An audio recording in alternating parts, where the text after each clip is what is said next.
My name is Nina Caldwell, and I was 36 years old when I lowered my grandfather into the ground without a single member of my immediate family standing beside me. Victor Caldwell had raised me from age 7. He taught me how to read a balance sheet, how to recognize a person's real intentions before they ever said a word, and how to tell the difference between people who loved you and people who simply needed something from you.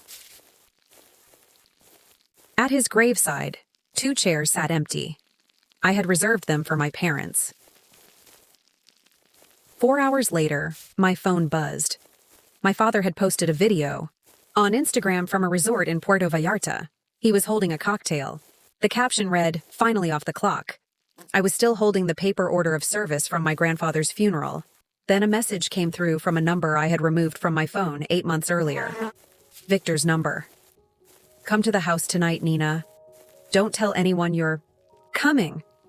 I had been in the room when my grandfather stopped breathing 4 days before. I drove over anyway.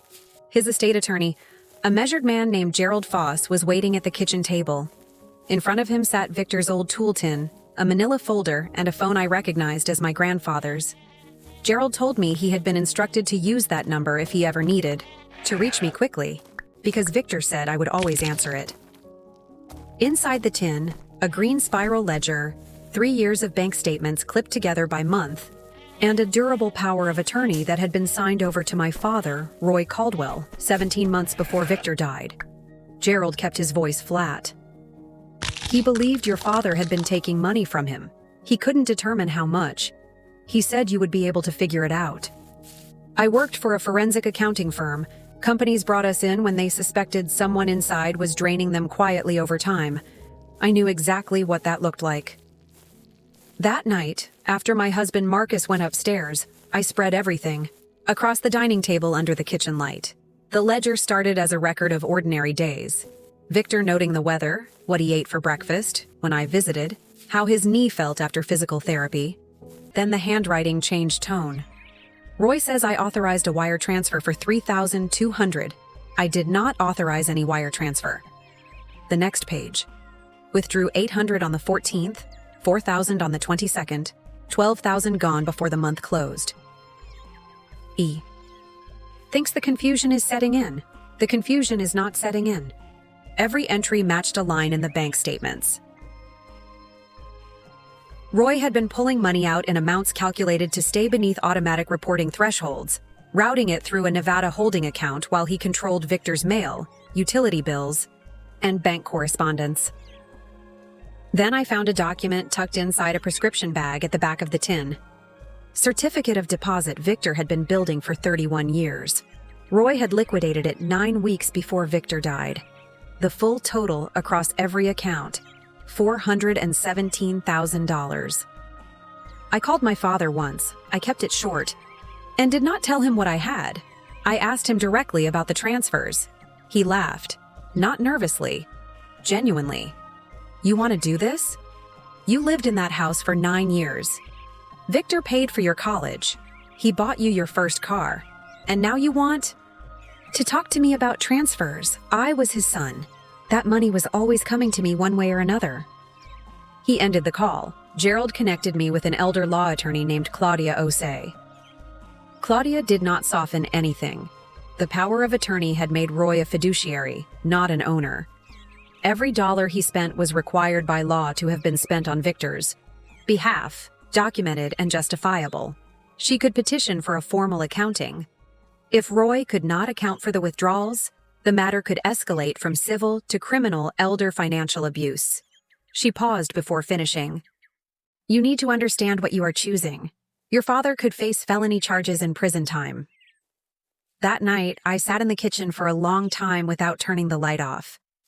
I thought about every school graduation where his seat was empty, every hospital waiting room where it was Victor's hand I held, not his. Every time I had convinced myself the distance was circumstance and not character. Then I picked up the green ledger and read the last entry.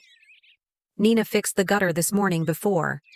I could ask her. She never waits to be asked. That is how you know someone actually belongs somewhere. I told Claudia to file the next morning. Roy responded in stages. First, a letter from his attorney calling every transfer informal caregiver compensation. No receipts attached. No written agreement between Roy and Victor ever executed. No documentation of a single hour of care provided. Then, 2 days before the hearing, the settlement offer arrived. Roy would return a portion of the funds. He would deed the house over to me.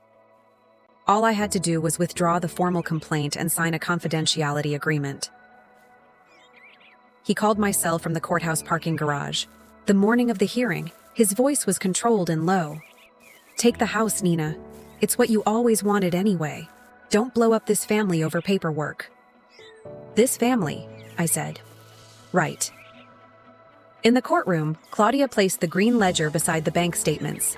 Entry beside transaction, date beside date, amount beside amount. Roy's attorney argued the transfers represented reasonable compensation. For years of unpaid family caregiving, there was nothing in writing. No rate discussed, no invoice submitted, no care log. The judge reviewed each exhibit without speaking. I read 4 entries from Victor's ledger aloud into the record. When I read, the last one, Roy stood up from behind his attorney. "That money was mine," he said.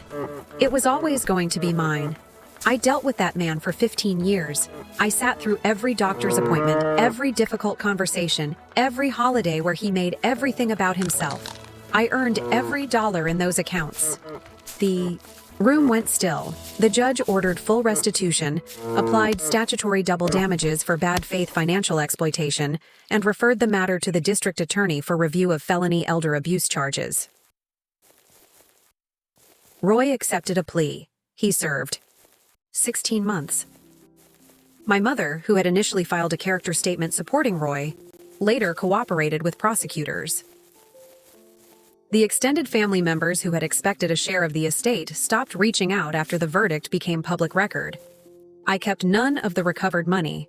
I established the Victor Caldwell Fund. It pays for medical transportation for elderly people who live alone, covers in-home assistance hours for those who cannot afford regular care, and funds regular paid companion visits for seniors with no family nearby. Victor's house was donated to a transitional housing organization that provides stable short-term residence for older adults discharged from hospitals with nowhere safe to recover. On the morning we handed over the keys, Marcus, our son Eli, and I stood together on the front porch. I had replaced the light fixture above the door the week before. Eli asked why I had bothered with something that small. "Because a light being on tells someone they are expected here," I said. My father once said I had taken advantage of an old man's generosity. He said it like it was a fact he had been sitting on for years. He was narrating himself. What I took from that house were not assets. They were habits. How to show up before you are asked. How to stay when staying is inconvenient. How to love someone without tracking what it costs you. Victor filled every empty seat my parents left behind. When his seat went empty, I stopped asking for permission to stand in it.